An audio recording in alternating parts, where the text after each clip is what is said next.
Hello everyone. Today let's start with the chapter 9 named The Last Phase of the Freedom Struggle. As we had seen, we had gone through different phases, different period, the movement, even we had seen the speed, even we had seen the people agitations, anger, the leaders. So as the time changes, a new concept, new organization, so many things we had came through. Now in this chapter we will discuss about the last phase. As we all know, phase means a particular time or the period.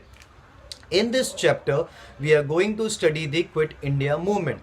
As we all know, Quit India movement played a very important role in our freedom struggle, underground movement, and the contribution of Indian National Army. So these are the three important topics that we will discuss in this chapter.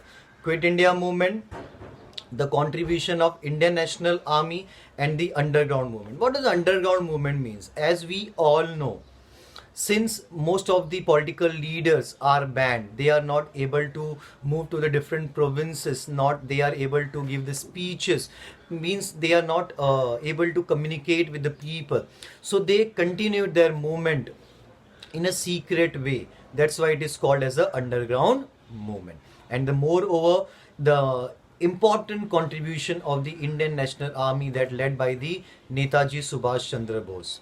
Okay, so let's begin. The Act of 1935. What does this act introduce? This act made a provision for the British governed Indian provinces and princely state to form a federation. According to this act, the working of British governed provinces will be handed over to the Indian representatives. If the princely states join the federation, then they would lose their autonomy. What is autonomy? Autonomy means control. So what was this act? The act that was introduced in 1935, it declared that British would hand over their provinces which are under the British control to the Indian representative. But the problem was that with the princely states, as we all know, princely states are ruled by the Britisher, but the leaders or the kings are named as the controller or the ruler. So if they join this federation, if they join this community, then they will also lose their autonomy. They will also lose their power, their control over that territory. So that's why they not supported this, and this act was not fulfilled. According to this act, the working of British government provinces will be handed over to the Indian representatives. If the princely states join the federation, then they would lose their autonomy. Hence, they refused to join. Therefore, the proposal of federal state in the act was not brought into practice. That's why it's not brought into function. Provincial cabinets. What do you mean by provincial cabinets?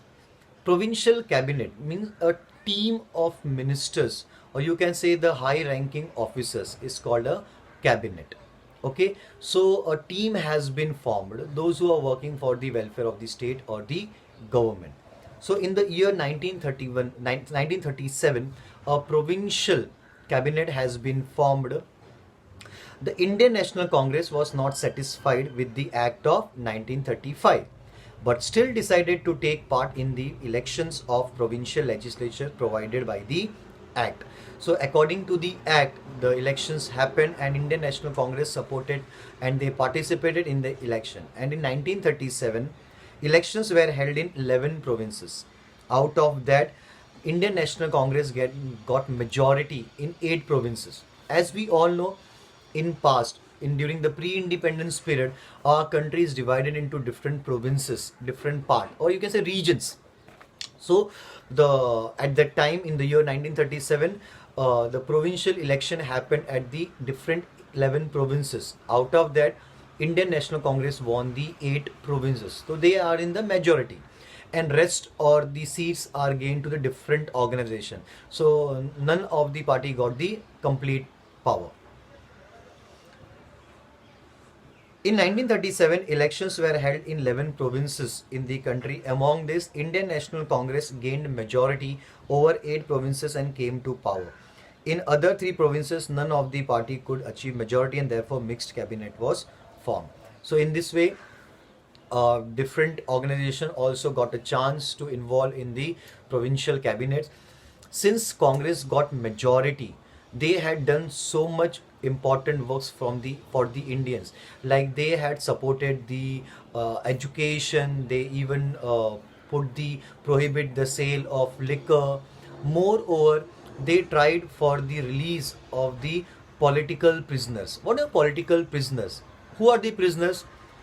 Those who are sent to the jail, those who are in jail or in prison. So these are the political leader who work for the nation, who had started the movement for the nation. So they didn't did any crime, so they should not be sent in jail. So that's why Congress raised a voice and tried to release the political prisoners from the jail. The cabinet ministers of Indian National Congress did useful work for the people, such as release of political prisoners from jail, introduction of basic education, prohibition of liquor, measures undertaken to improve the condition of Dalits. Even we had seen there are so many differences or discrimination happens in our society in the past that relates with the religion, caste, community, and even the gender also. So these political leaders, those who are elected, they trying to bring equality into the system. Passing of act giving debt relief to the farmers, etc. What is debt relief? What is debt? Debt is a kind of loan. When you are liable to pay someone, you are, it says the debt. So since, as we all know, many times it happened that the crops get failed, or farmers didn't get a proper quantity of crop, or they are not able to pay the loans. So at the time government supports them, they waive their loan. What do waive means? They have been sanctioned that the particular amount should be removed from their debt. So in this way, Congress did a very useful work for the Indian people. Cripps mission. Sir Stafford Cripps was sent to India from England. The Parliament decided that there should be a collaboration or a cooperation between the Britishers and India, and for that purpose, Sir Stafford Cripps was sent to India to talk with the Indian leaders or the Indian National Congress representatives, so that they could have a kind of better relation. But this doesn't have a successful mission because certain points are neglected by the British government. Since they are not giving to give full, they are not giving us the complete independence. Even the Muslim League was not satisfied with the demand of the Cripps mission. During the Second World War, England supported America against the Japan. And Japan, as we know, at the time it was an important country in Asia that could danger the India, because India was ruled by the Britishers. To prevent or to stop Japan, Britishers want that Indians should support them. During the Second World War, England supported America against Japan. The Japanese army reached the eastern borders in India. The British realized that if Japan attacks India, then they will need cooperation from the Indian. And it is very much clear that they should support, they will get support from the Indian government or the Indian leaders, those who are in the provincial cabinets or in the different ministries level. Hence, the British Prime Minister Winston Churchill sent Sir Stafford Cripps in India. In March 1942, he put up a proposal of India in front of the Indians. But none of the political party was satisfied with this proposal, because they never cleared about the India's independence. So Indians are not satisfied with the proposal. The Indian National Congress rejected the proposal since there was no clear mention of complete independence. Since there was no mention of creation of Pakistan, the Muslim League also rejected the Cripps mission. So in this way, Cripps mission was completely a failure, because Britishers tried to fool us, right? Just giving us the assurity. They had never fulfilled our demands even in the past. So we had a bad experience with the Britishers. So in this way, we didn't supported them, and the Cripps mission was completely failed.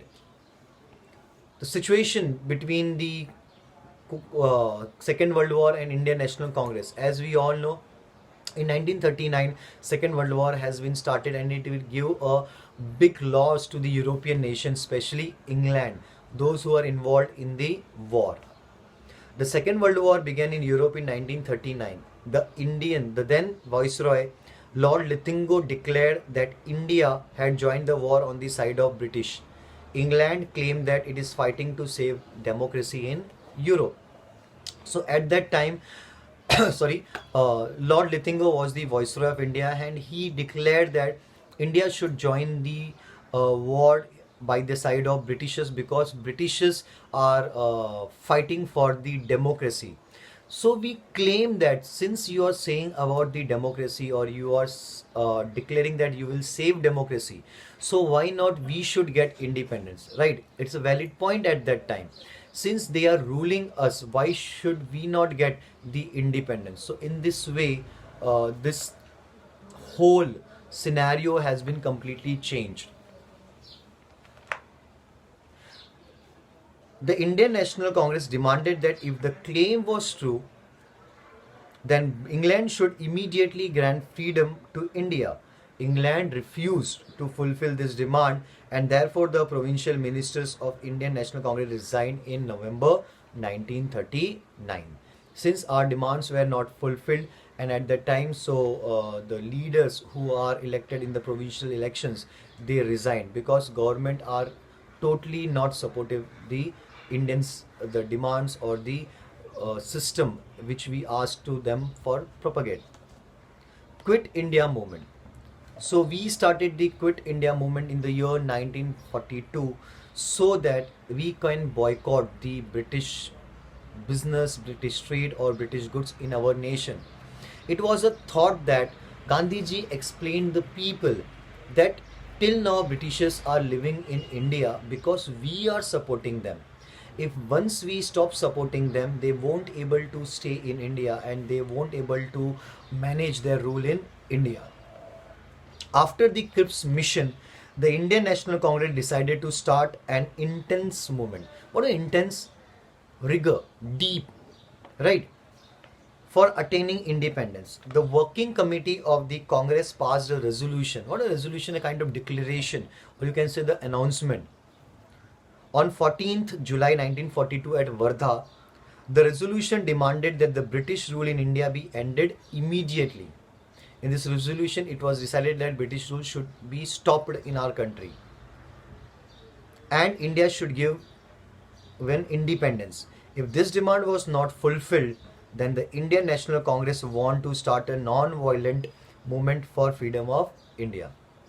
And it has been also declared by Indians that if Britishers won't fulfill this demand, then we will go in a broader way, and a non-violent movement will start against the Britishers. Quit India resolution. On 7th August 1942, the session of Indian National Congress was held at Gowalia Tank. Now it is named as Kranti Maidan. It's in Mumbai. Maulana Abul Kalam Azad was the president of at this session. So just underline it, you will remember. So who was the president of the Indian National Congress, that the movement that has been the session happened in Mumbai on 7th of August. So the name is Maulana Abul Kalam Azad. Maulana Abul Kalam Azad played a very important role in our freedom struggle, and after independence he became the first education minister of our country. The British should leave India. This resolution passed by Congress Working Committee at Wardha was to be finally approved in Mumbai session. As we all know, already a declaration has been announced at the session at Wardha. So on basis of that, it has been clear that the Congress Committee, the Working Congress Committee, will follow the same stand and same decision, and it has been announced at the session of Mumbai's. On 8th August, the resolution of Quit India put forth by Pandit Jawaharlal Nehru got passed with great majority. It was also decided to start a nationwide non-violent agitation under the leadership of Mahatma Gandhi. Gandhiji said, "Every one of you should from this moment onwards consider yourself a free man or woman and behave like a citizen of free India. We shall either free India or die in the attempt. What an attempt? Try. So Gandhiji was very much clear on his speech, and he uh, announced this decision to the people, and he communicated with the people that today onwards, since we declared ourselves as an independent, you should consider yourself as a free man or woman of this nation, and if needed, we can sacrifice our life for this attempt, for this try. Gandhiji made an inspirational appeal to the public to be ready to sacrifice with the feeling of do or die. So, in this way, Gandhiji had given a message, and he connected with the people. And since his speech is very much common at that time, the people are very much interested to listen him and to follow his path. He gave a inspirational message of do or die. These three simple words have a great meaning. It says that since we are fighting for the nation, so it's our duty we not to set back. If needed, we can sacrifice our life for the nation. So in this way, the Quit India movement has been started, and moreover, the people had supported it on a large scale.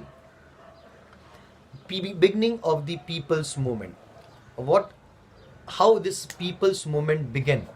What do you mean people's movement? When a large group of people also supporting the movement. The news of arrest of important leaders of Indian National Congress spread out all over the country, and this brought a great agitation amongst the people. The angry mob. Mob means crowd. The angry mob took out processions at various places. What do you mean a procession? Procession means, you can say, any kind of rallies or a group activity carried out against any system or any person or any decision. Even though police lathi charged and opened firing on the people, but still people were not afraid. The agitators attacked some places, jails, police stations, railway stations, etc., which symbolize the suppressive policy of the Britishers. So people in return, they had given the answer to the British government that we won't stop, and they had attacked several you can say authorities that under the British, like the police stations, like the jails, or even the police, the government offices, railway stations. They try to take control of government offices. They also controlling the government offices. In Maharashtra, the young and old struggle with determination and boundless courage as places like Chimur, Asti, Yavli, Mahad, Gargoti, etc., and made the struggle immortal. What do immortal? Immortal means which cannot die, right? People will always remember. So this is called the immortal. So in this way, not only in Maharashtra, all over the country, people from different community, different caste, different gender, different field, they came together and they show their contribution for the nation. Okay, so here we have information about the Acharya Vinoba Bhave. You may have heard the name of Acharya Vinoba Bhave in many topics or at many different places. He played a very important role in the public satyagraha, or you can say in the individual satyagraha. The British government was constantly neglecting. Constantly neglecting means they continuously neglecting the demands of the Indians. Neglecting the demands, hence the Indian National Congress decided to start anti-war propaganda.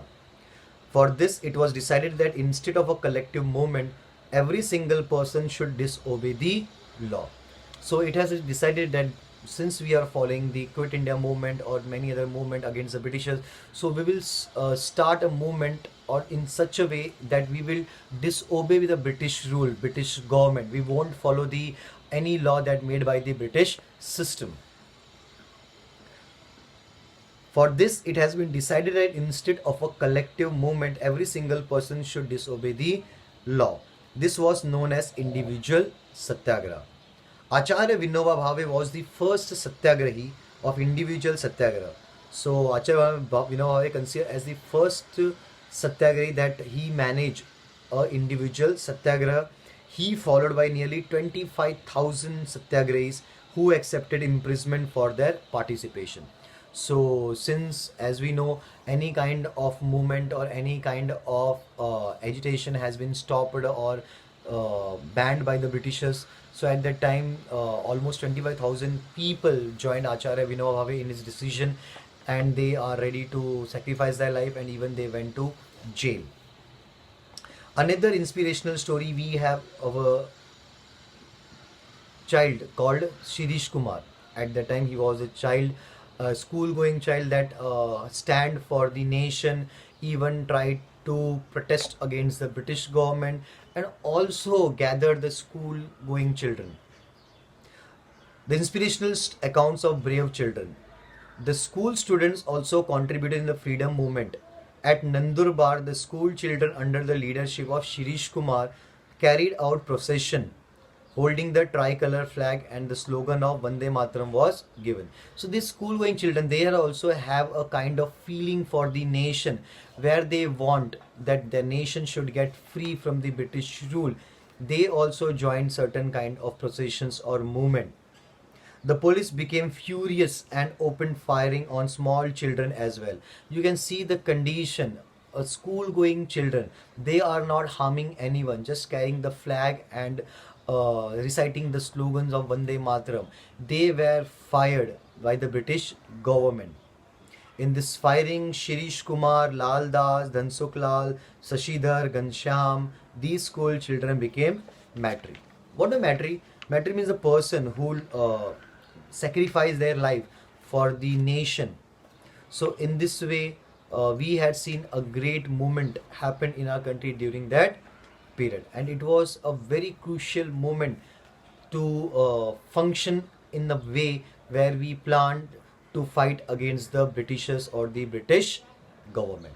Okay, so we had completed the first point, that is the Quit India movement. Now we have two more points, that underground movement and the contribution of Indian National Congress. Okay, clear?